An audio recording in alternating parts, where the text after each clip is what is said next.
Hi and welcome everyone. Fantastic to see so many people have joined for the session today and can already see in the chat, global community as we are, lots of different locations. Good afternoon if you're in sort of Europe or the UK. So today we are going to be talking around the Triumphant tool stack and really looking on how you can choose and enhance your finance systems. Got fantastic speakers joining me today who we will introduce shortly. But just to touch on the CFO Connect Summit series first, hopefully it's not the first session you joined, but if it is, it's a community that's been brought together by Spendesk, global community of over 12,000 people, finance leaders in the finance space. Global community as I touched on before, and this series is just really to bring to life some very important topics.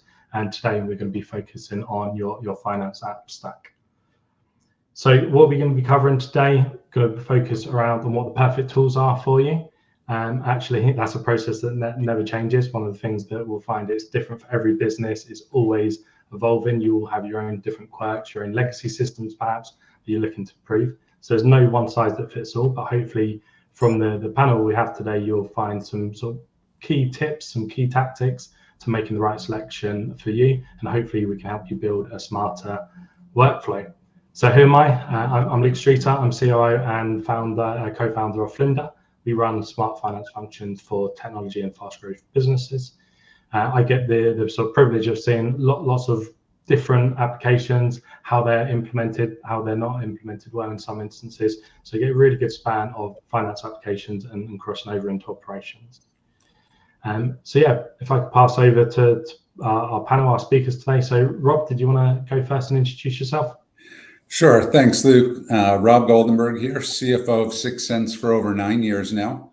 The short version is we are a growth equity-backed enterprise software business focused solely on B2B sales and marketing teams and helping them generate pipeline and ultimately revenue.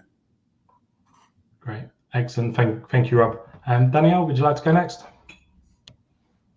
Sure. Hi, everyone. I'm Danielle Keeven. I'm the CFO at VO as I joined the company last year.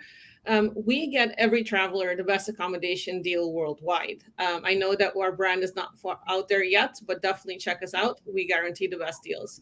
I have about 20 years of finance leadership experience in the travel accommodation space, as well as SaaS and telecommunication industries. So most of my background is in scaling and growth. So I'm excited to be on this panel today. Excellent. Cheers, Danielle. Thank you. And Richard. Hi, everyone. I'm Richard Rosenberg. I'm the CTO here at Spendesk. Hopefully you know a little bit about Spendesk, so I don't need to talk much about that. I've been leading agile product engineering organizations across a number of different, I think, all customer-facing products from Sky at the UK to the Financial Times newspaper for the last 20 years or so. And I'm very excited to be maybe a bit of a fish out of water today, representing the technology viewpoint in this sea of finance. I'm not sure those two analogies go together, but yeah, I'm very excited. Awesome. Yeah, fantastic. Thanks for joining as well, Rich. And we're sure we get some of that technical side out of you as well through some of the questions. So it'd be good. Excellent. So hopefully lots of you are joining the session after, which is the Top CFO Tools Award. Perhaps you're involved in kind of selecting some of those. So we'll make sure we run to time on this so everyone can get off of that session at the end. So we'll be finishing at 4:30 UK time, 5:30 Central European time. So just make sure we keep track for that. It'd be great to get participation from the audience today as well. So if you're new to the platform, you should be able to see the question section. Myself and the speakers will be able to see that as we go through. Please upvote the questions that you'd like to hear us answer at the end, and we'll dedicate some time to that as well, importantly at the end. Great. So if we could get into discussion, perhaps if we start off talking maybe a little bit around like tool selection and evaluation. So Danielle, maybe I can start off by asking you a question around like your approach to how you evaluate the best tools and implement them. And has that changed kind of recently, or has that always been the same? So perhaps kind of share with us a little bit around your selection and evaluation. Yeah, sure. Like I said, I've been in the industry for about 20 years, so it's fun to always see the selection process continually evolve. I remember when I first started out, we had extensive RFP process and spent hours with salespeople interviewing, reviewing the tools before making a decision. Whereas I think nowadays, and I think this community is a testament to that as well, we have better connection among the CFOs themselves. So I think word of mouth and recommendation from peers in the industry carry that much more weight. I think before we even engage in any sales pitches nowadays, we just check with our CFO bench strength before we even look at a tool. And I think that's been super helpful. And in terms of tool selection, you always get different recommendation for the different regions you're in. So you'll have like a tool that maybe outperforms on AP or expenses in EU over the US, for example. So that always also varies per market.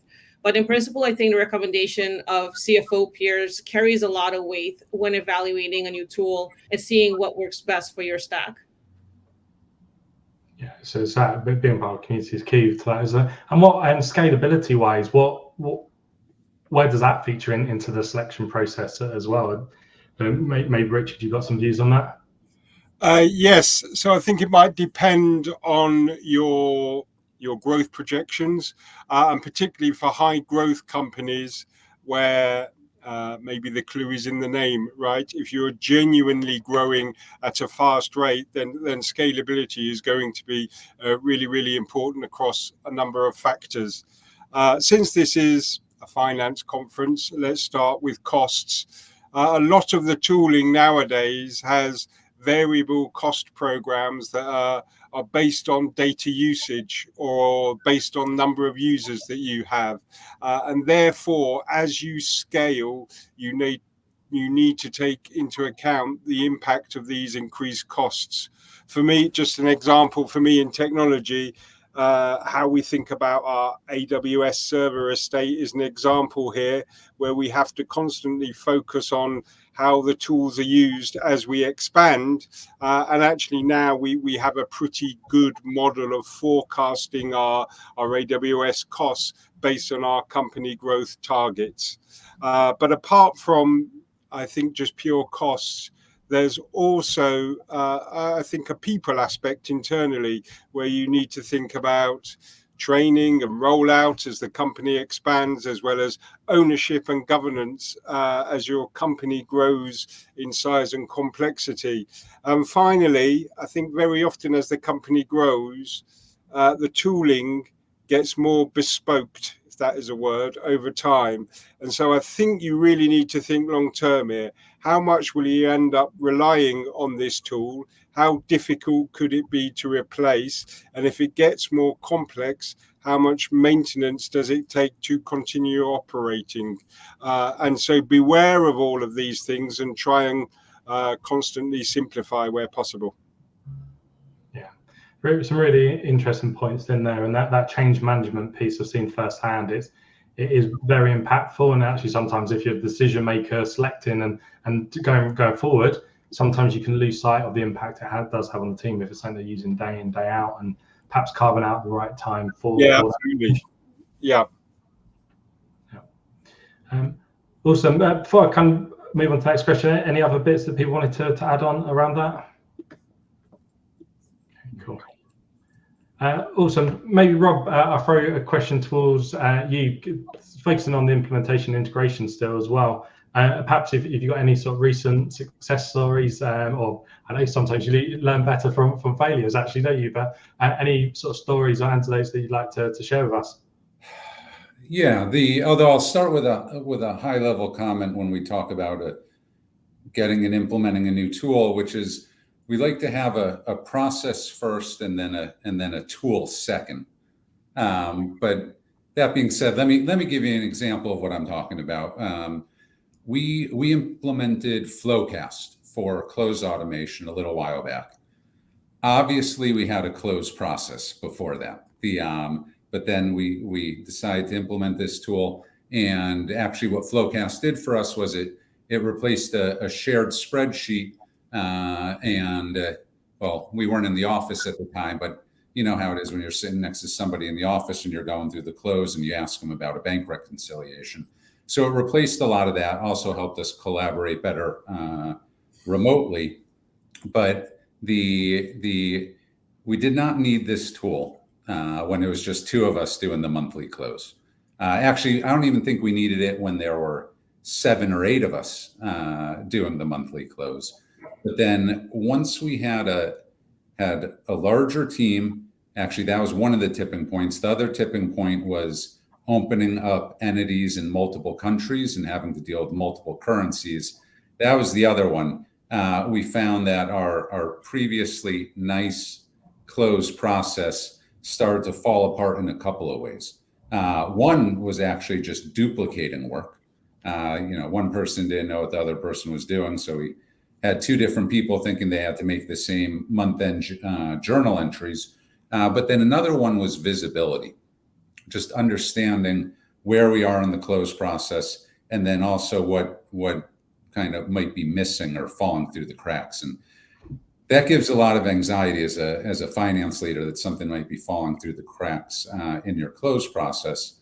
And then finally, which was an interesting one that I didn't think about until somebody quit, actually knowing who's responsible for every piece of the close, especially when we were doing our spreadsheet, you didn't really know. And then if somebody quit, now you got the entire team scrambling to figure out what it was that person was doing, which is also a bad situation to be in.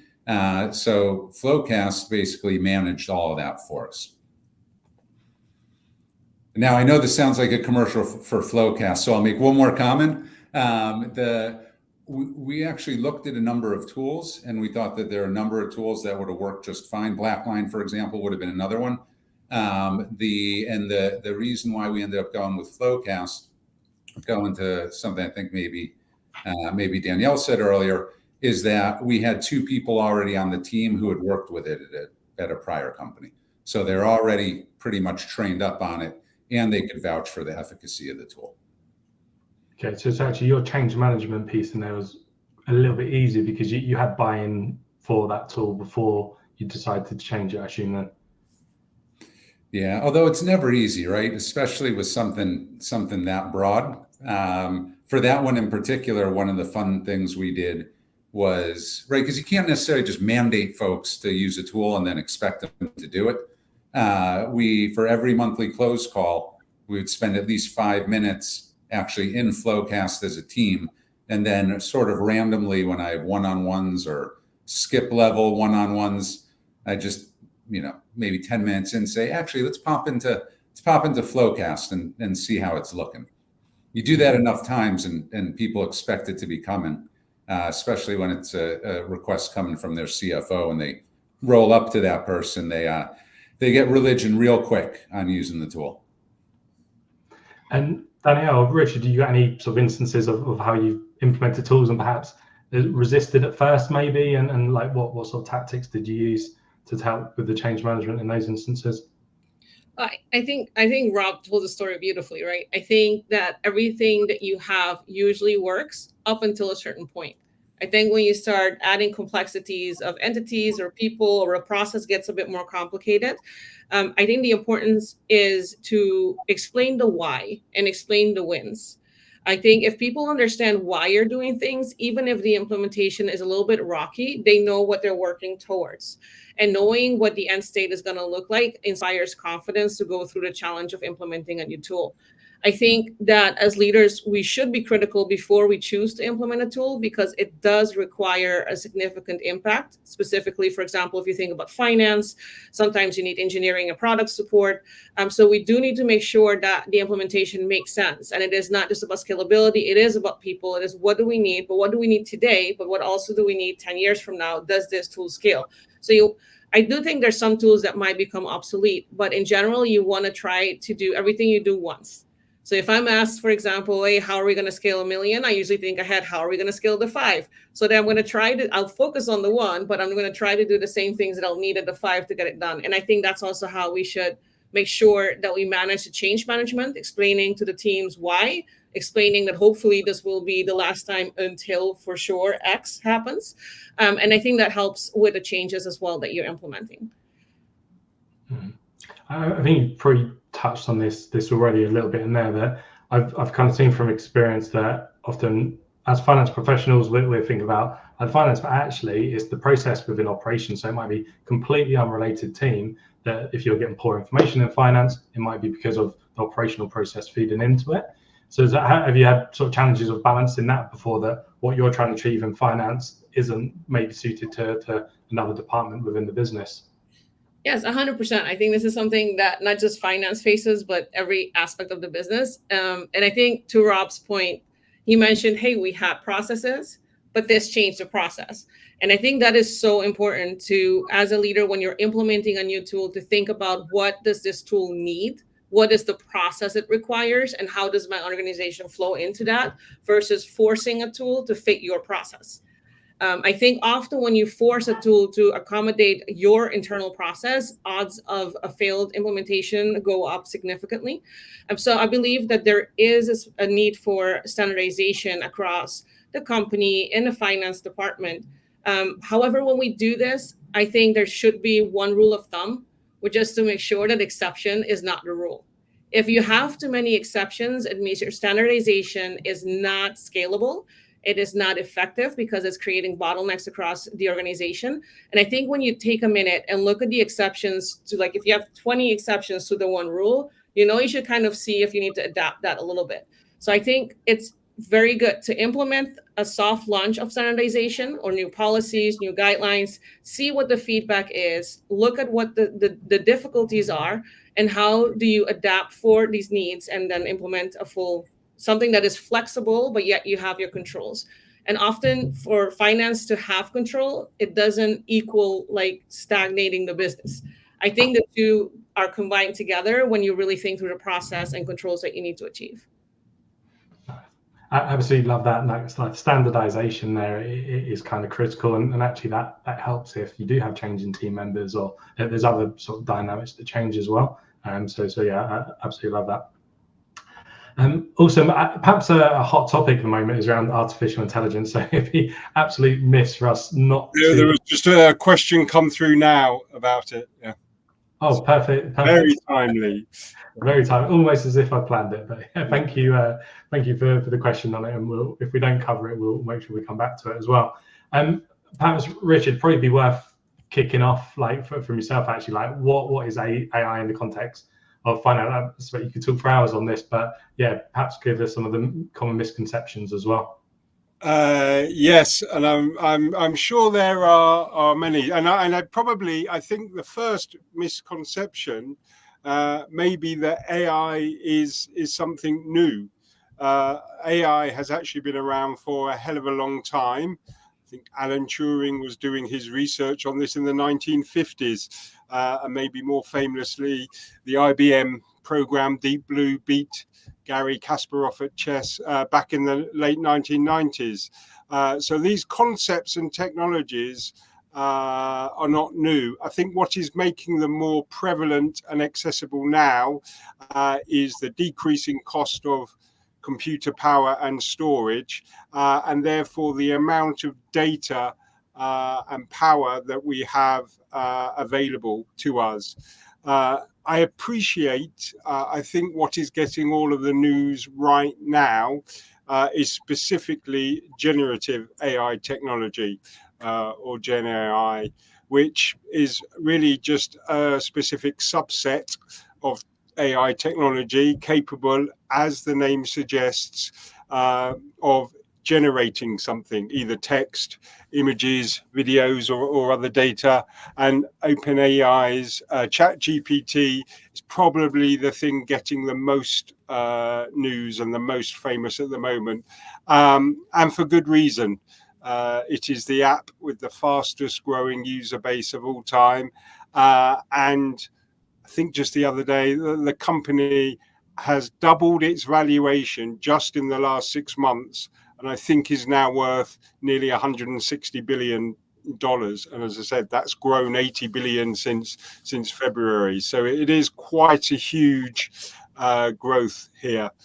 I think AI, specifically in the context of finance, is all about where you have lots of data and there are opportunities where a piece of software can find patterns in that data that a human could not, e.g. things like fraud analysis or credit scoring. It's all about helping with decisions.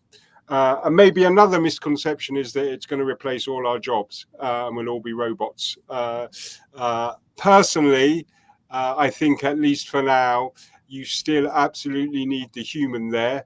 It is all about helping with decisions. And another use case could be where there are repetitive tasks that you could benefit from automating with a lot of data. For example, and this is going to be my only shameless plug of Spendesk. In Spendesk product, one of the use cases for AI that we have put is we use it to try and automate the categorization of our VAT and expense accounts. So the accountant's role is much easier and less time consuming because it can use all the data it has, use empirical evidence, and try and make a really good guess at the different categories for new payments coming in. Also, it's probably worth saying that most of you have probably use it all the time. When you take a picture of your receipt in whatever expense thing you use, it is actually AI technology that recognizes the information on the receipt and is able to read text from that photo. So I think my conclusion would be it's been here for a while. You've probably all been using it for a number of years, but there are a number of I think really interesting opportunities in finance specifically around where we make decisions and how we can automate more. Finally, it's probably just also worth saying there are a lot more opportunities around the rest of the business that will obviously affect your finances. If you want to try and use chatbots to make your call center more efficient, that obviously has a financial impact. Yeah, excellent. Thank you, Rich. Really helpful to place that. Perhaps we bring it to life a little bit more in terms of like how we currently leveraging AI or either leveraging it currently or see it in the very close future.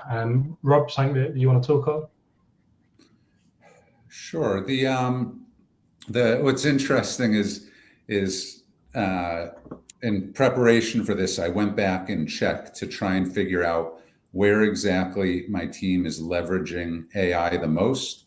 And it turns out, just by sort of number of instances of using AI, it was exactly the example that Richard just gave on expenses and receipts.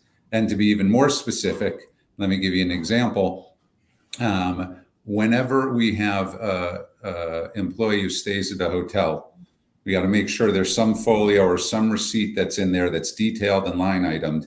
And then the AI tool itself goes and breaks out hotel and lodging versus food and beverage. For those of us on the call who like to get into taxes, they're actually taxed differently.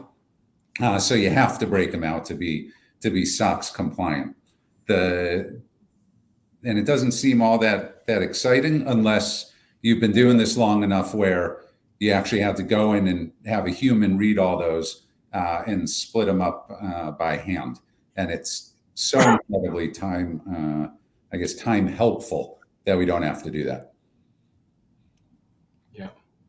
Yeah, it's interesting. I've seen that we talked about sort of coding and categorization and actually learning from the history and like the automation you get there, but how can like language models take it a step further? That it's something we've not seen before, and it's searching what is Nando's. Okay, it's fast food. It's probably going to be meals and subsistence. So it is taking it kind of that step, and OCR, RPA, it's been around for actually quite a while. So AI, we've been using it for longer than we probably realize.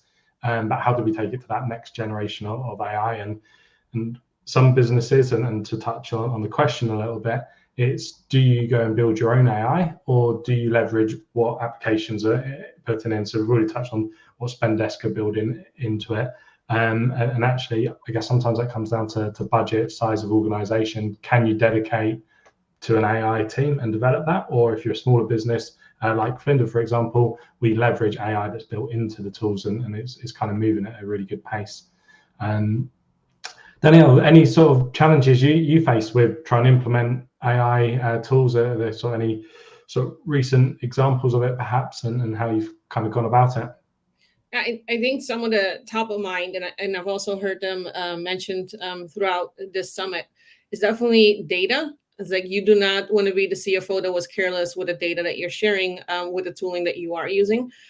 So I do think that many of the subscribed versions or the softwares that you can implement and pay for, that there is enough protection. Just be mindful that nothing is ever for free. If you're not paying in currency, you're paying in data. Nothing's ever for free. But I think one of the challenges that we're playing with, I'm going to say playing with, because I do think, as also has been mentioned during the summit, it is early days, is the accuracy of the models that AI generates. So I think there's still an element of having to review it, having to train it, and seeing where it goes.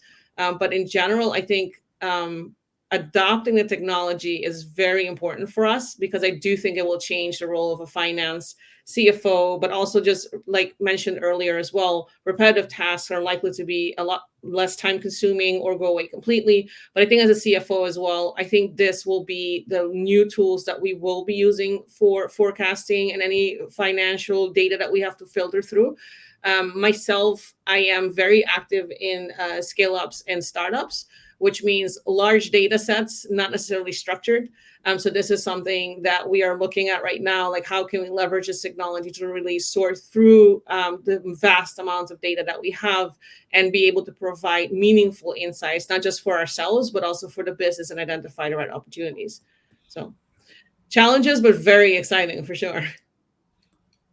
Yeah, actually, I'd like to add something there real quick, because we're part of the way down our journey for leveraging AI to go collect receivables in problem accounts, and also to make the first pass at our flux analysis. But at a higher level, I think that there's a very cool potential trend in and around that combination of business intelligence, data management, and data warehouses. So to put in context, when I started 6 Sense, we were 30 people. We weren't even thinking about a data warehouse. Now we're over 1,100 people, and we can't operate without one. But I've seen slowly, and now maybe in the future it goes quickly, that tipping point where you actually set up a true data warehouse and a data analyst function, and can bring together all of your disparate, or maybe not all, but your most relevant internal data. For example, lining up your accounting system data with your data in Salesforce. Like that's been hard to impossible for decades.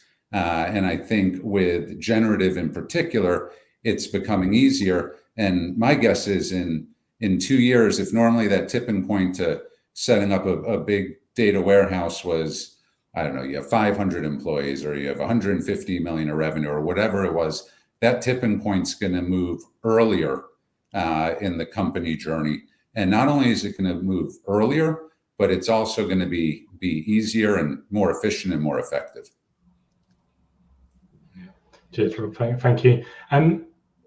Just conscious of time, and just a reminder for the audience as well. We see we've got a couple of questions coming in, but please do submit any other questions. We'll be moving on to those in a moment. So one sort of last question, really. I want to bring it back to around the adoption and kind of utilization of tools. Maybe bring Rob in again to what have you found effective in getting that adoption really working well? We're talking about lots of different tools, and some of the questions are focusing on what are the best tools to use, many to use one. So it might just give some people some tips towards that. Yeah, I think I touched part of this before, so I'll take a different approach, which is one of my favorite tools is Avalara, right, for sales tax. And this one actually doesn't answer your question, but I'll talk about it anyway. When we implemented Avalara for sales tax, and we're B2B, so we're bringing in all of our revenue through invoices. once you implement, there's no choice, right? Every single invoice, Avalara's got to take a look at it, decide if there's sales tax or not, and if there is, well, it just goes in the invoice. I guess maybe the overarching comment is the implementation. You know, we talked about strategies and change management, but also you got to look at it in context of which tool are you talking about? Because Avalara, once you implement it, there's not a whole lot of change management other than educating, at least in our case, our sales force that, you know, there might be sales tax, and your customer might be saying, why is there an extra 7.5% on our bill? Yeah, it brings you to a good question. Actually, you touched on your favorite tool, so maybe ask Danielle and Richard exactly the same. What's your sort of favorite tool in your current stack? My favorite tool differs by geography. Like I said earlier, like sometimes you'll have a stronger tool performing in the US market versus the EU market. Because of the different environments I've been in, like if I think about the larger scale up, like larger established companies at corporations, they may be looking at different stacks. But if I think about a startup or a scale up, one thing that I found that has made finance so much easier when you onboard as a CFO or when you're looking at financial records is having a tool that accurately captures all of your expenses. So not just employee expenses, but also accounts payable is in one place as a extra wish list if they also have contracts. So if all of that is in one place, I think as a CFO, when you walk in, and you're going to have a better grip and understanding of where your money is being spent. And so for the US, my tool of choice has been Bill.com. They used to be Divvy. And in the EU, I really enjoyed using Moss, which is a tool I hadn't used before, and I landed into here as well. But I think as an expense reimbursement, I love the simplicity of Spendesk for startups and scale-ups because it works a lot faster. People can adopt it a lot quicker and implement as well how this is processed. Yeah, and Richard, I guess over to you to finish on that. And of course, you're not allowed to say Spendesk. I was going to say, I'm glad someone else said Spendesk, so I won't. Actually, when I was thinking, when you just asked this question, what is my favorite tool in my current stack, I was thinking about what I do on a day-to-day basis. So Spendesk is from where our employees are split across a number of locations in Europe, but we have offices in Madrid, Berlin, Paris, and London, as well as a lot of remote employees. And so given that, specifically in my product engineering function, how we communicate is absolutely critical to our success. And certainly, I think, as I said, in my team in this software delivery space, how it's the tools that we use to go through that creative software delivery process while we're not all necessarily sitting next to each other.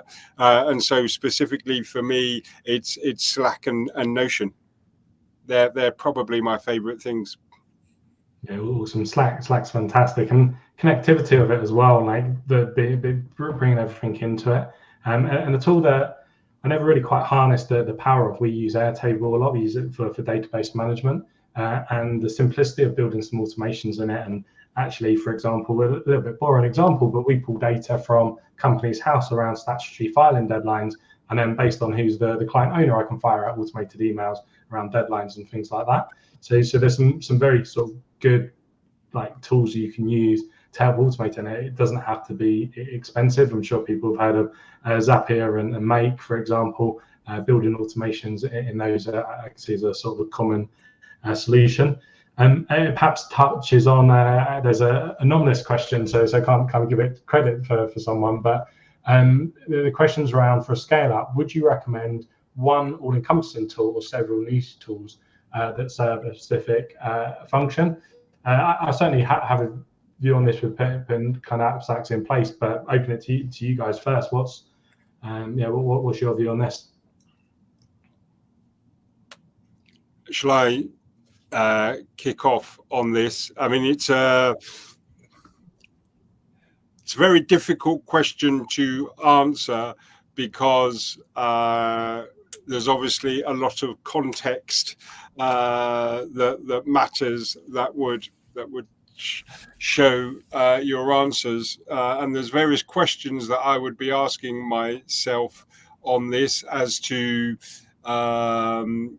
specifically which tooling are you talking about? What is the long-term view of that tooling in my company? How core is it to what I do?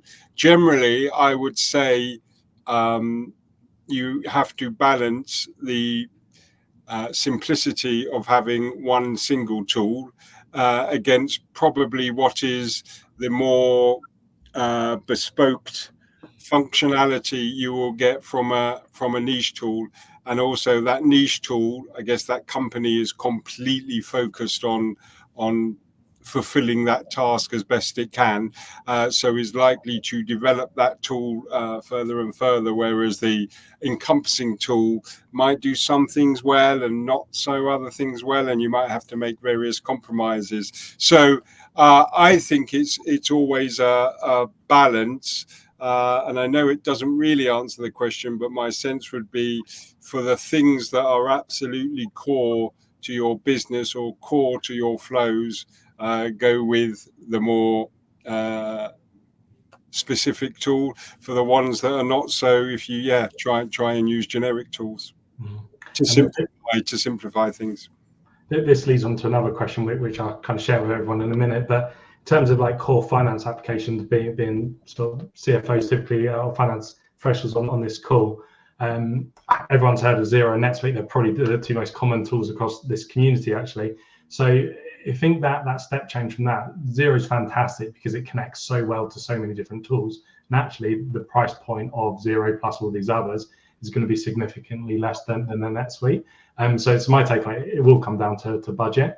And we have clients that are like either approaching Series A or gone through a Series A, and that's the time they're starting to consider, is that a move to a NetSuite, to a full ERP or similar, and whether there's actually a gap in that middle market of between a Xero and a NetSuite as well. So yeah, I think to the question that was asked, it's hard to get an exact answer because as always it depends, but it's going to be sort of budget and cost. But with the connections, with the best-in-class apps that are out there that can plug into the likes of Xero, I think it extends the life of these cheaper solutions.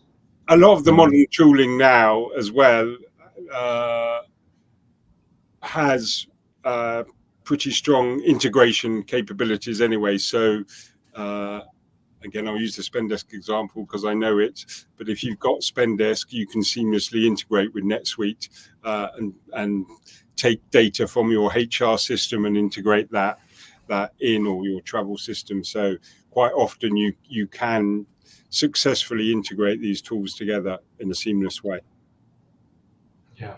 And Thomas, thank you for your question. And maybe Robert, Danielle, you have, I don't know what systems you're on, so maybe you haven't been through this journey, but was there a tipping point for you going from a smaller cloud-based system, let's say, to an ERP system? Yeah, definitely. I think I can't speak for Rob, but I'm almost certain all CFOs agree that an ERP migration is the most painful experience and the toughest tool of all to replace. But I think, Luke, to your point, this is kind of what was interesting to me as well. Like while working across Europe and in the UK, I found that Xero is amazing. But then in the US, they have a counterpart that they use instead of Xero. So I think it's interesting for markets to see which ones are more relevant. I agree with everything you just said. I think there is basically these cloud-based solutions, and then you have NetSuite, and then there's nothing else, in a sense that the gap above that, the price range is so high and steep that you typically end up, if you're a smaller company, adopting NetSuite because that is the one that is most affordable as a second step, and to a degree quite scalable. I do agree that Xero is so much better in terms of integrations, a little bit more agnostic. I think to what Richard said as well, you need to try to find those neutral softwares that you can plug and play with. And I think Xero definitely fills that. I've gone through a couple of ERP migrations, and all of them have been painful for different reasons. I think a lot of it, Rob also mentioned, on currency, location. So the more complex your company becomes and the more mature it is, the more painful it is, for sure. Yeah, it's interesting. There's so many different ways to look at the tipping point. I'd actually say, yeah, QuickBooks or Xero Intacct or NetSuite. A couple of them for us, though, a couple of the integrations that are important that are just better with Intacct or NetSuite. One is, you maybe don't think about all that much, but is Carta, which we use for our cap table management, particularly when we had to really focus on things like stock-based comp expense. And then the other one was when we went to Workday for human capital management. That integration into your accounting system is crucially important and usually needs some custom work. And it's just easier. I wouldn't say easier. It can be more robust with those two larger tools as opposed to the smaller ones. And were you already on another application before you used Workday for H? Because Workday can also do finance application, right? So was there a reason why you didn't use Workday for finance application too? So the idea around tool consolidation, I think, is everybody's talking about that now, and that would be an example of tool consolidation, right? You know, you're going to be on Workday for HCM, so maybe might as well get them for your accounting system. I would argue that your accounting system is maybe your most important core tool, and you got to go best in class. And I would throw the idea of tool consolidation out the window there. I don't want to sound pithy about it, but for that particular thing, you know, it's not like saying, oh, do you use your accounting system for your auto dunning, or do you go get some best in class point solution, right? I mean, this is our accounting system we're talking about. No compromise there. I second that feeling. And I also think while tool consolidation is very cost efficient, sometimes you have companies trying to optimize for two different or more pillars in the industry before what they're trying to do. For example, trying to do payments, they're trying to do invoicing, they're trying to do, in this case, you have an HRM system that's also trying to do accounting and all these other things. And I think it's you cannot compromise on, especially your ERP selection, because that is your source of truth by which you rule or govern your finances. That's interesting. Some really good points there. I think probably got time to pick up on one or two more quickly. So a question from Daniel. Has there been an occasion where you've taken on a new system and replaced in another due to its ability to integrate your own system due to having an open API? So yeah, and if possible, expand why it must despite slow implementation time. So I think the question is focusing on where you've taken on a tool or a system because it's needed to integrate with your own bespoke system, I assume. I would say typically, if you look at the organization, all of us, I am in a tech space, so I think APIs are critical. Making sure that your systems are compatible is key. I think to what Rob and I just said, like, it depends what the tooling does. Like, I think there's a lot of things that can be replaced, or a lot of things you can consider cost, you can consider efficiencies, you can consider automation. You also need to look at does the tool that I currently have scale? And if you have another tool that does something really well and the API integrates better with another tool that will help you scale, I would say yes, you can change your systems. I have had situations where I've had implementation of one payment tool and checked the second one out and just migrated back because of the performance functionality. Those are not success stories, but I think, like we said in the beginning, your failures are where you learn the most, and you learn to become more critical before you implement a tool. So I do think that we should, as finance, always be open-minded to, if tools are compatible, to consider using them for that purpose of partial consolidation, or that are compatible. But I don't think that should be the rule of thumb for every finance tool that you implement. I'd add one thing there, if I'm understanding the question correctly. Whenever we have an issue or question like that, the first thing we do is think about something like a MuleSoft. So not swapping out the tools, but getting a little more creative on building the bridge between the two systems. Yeah. Nice. And then our topic, as we say, is around AI. So let's bring it back to it's one of the early questions that came in. We may have touched on some of it, but perhaps we can have some sort of close-in thoughts. So do we need to evolve our finance tool stack with new AI-powered tools, or leverage/wait for our current tools to provide AI capabilities. So yeah, what was any sort of closing thoughts on investing and the shift to developing your own AI versus waiting and leveraging AI within the tools you're already using? I don't know if I like, my perspective on this is that I am more keen for my team to develop the skill set to use AI before I even consider some of the integrations that are available. Like, I think often, like, even when you're migrating from an ERP to another ERP, garbage in, garbage out. So I think mastering the skill set to really deploy AI correctly and use it correctly on your data set is, to me right now, more important than making sure that I either acquire additional software on AI or wait until my tool stack develops AI. But I don't know how, like, Rob would see that, or what Richard's thoughts are. I would say part of the question requires for us to see the future, specifically how a lot of these larger tools are going to integrate AI and how successful they're going to be at doing that, and success being measured by how helpful it is to us as customers. But the approach that we've taken is basically in finance and accounting, we're gonna place, call it, one small bet on something that looks like, advanced AI or generative. And what we're going to do is we're going to pick a place that meets all the criteria. Like, we spend a ton of time doing it. It's error prone, and there are new and interesting applications of technology that can help solve it. But otherwise, it's, for everything else, it's wait and see. I would just add, I mean, I like what Danielle said. I think, firstly, you need to step back and make sure, I think you mentioned it a couple of times, Danielle, things like the security of your data, things like the quality of your data. I think to get real value out of your own data from AI, it's quality over quantity. And so you need to get those things right first. What I would say is almost every tooling now, though, has their own, or will soon release their own AI components. So there are lots of opportunities to experiment in this space. Awesome. Thank you. Really, really good point to finish on. Yeah, so if I just bring it together and we'll wrap up there. So first off, massive thank you to Danielle, Richard, and Rob for taking the time to speak today. I really appreciate that.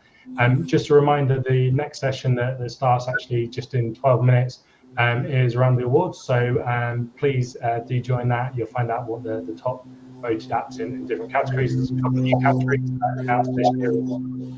Georgie from the CFO Connect team is also in the chat asking for a bit of feedback, so that would be really appreciated. And most importantly, thank you to everyone that attended and for the questions. And sorry we didn't get quite through all the questions. I know our LinkedIn profiles were shared. I'm sure if you wanted to direct a specific question, feel free to connect, reach out. And we'd love to answer any other questions through that medium as well. So yeah, thank you everyone, and enjoy the rest of the day. Thank you. Thanks all. Thank you.